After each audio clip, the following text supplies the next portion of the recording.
মিডিয়ায় আসবো না বলছিলাম, আসতে বাধ্য হলাম।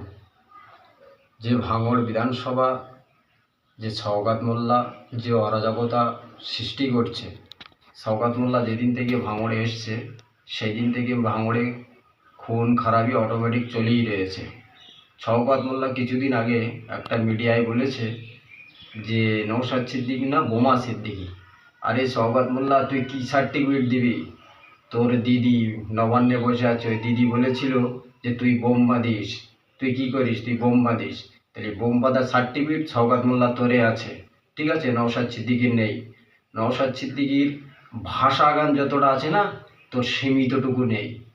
তুই সামনে এই 2026 বিধানসভা থেকে না, ভাঙড় থেকে বিদায় নিবি।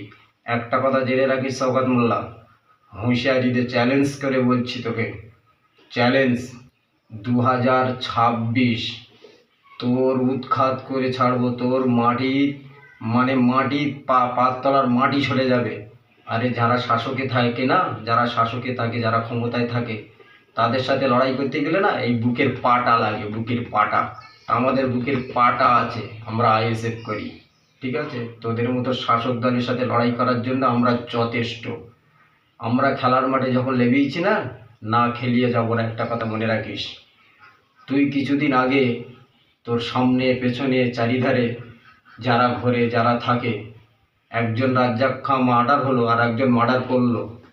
তুই মিডিয়ায় এসে তার কিছুক্ষণ বাদে লোকজন নিয়ে এসে তুই বললি নওশাদ সিদ্দিকীর নেতৃত্ব হয়েছে, আইএসএফরা করেছে। আরে বাবা, আইএসএফরা এ কাজ করে না, আইএসএফরা হিংসার রাজনীতি করে না।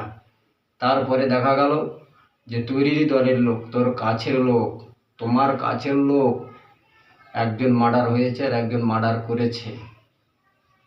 কলকাতা পুলিশ কাশীপুর থানা সঠিক তদন্ত করে বার করেছে। এর মূল মাথা এখনো পর্যন্ত আছে আমার মনে হয়। তা মূল মাথা ধরা একদিন পড়বে, একটা কথা জেনে রাখিস। 26-এর পরে হিসেব তো অবশ্যই বোঝা হবে। কোনো একটা সাধারণ মহিলা, সে মিডিয়ায় নাকি মুখ্যমন্ত্রী এবং তোমার নামে সওগাতের নামে কি কথা বলেছে, সে পার্টির কেউ নয়। তারপরেও তুমি 4-5টা বিধানসভার লোক নিয়ে তুমি ভাঙড়ে এসে তুমি আন্দোলন করছো, প্রতিবাদ সভা করছো। আরে গাধা, কিছুদিন আগে তোমারই বড় নেতা আহসান মোল্লা, তার ভাই, আমাদের পীরের আওলাদ, শুধু তাই না ভাঙড়ের বিধায়ক, তার যে বাবা মা নেড়ে যে গালাগালি দিল, তার বিচারটা কে করবে? তুমি বড় বড় ভাষণ মারছো। 2026 তোমার দিন শেষ। একটা কথা মাথায়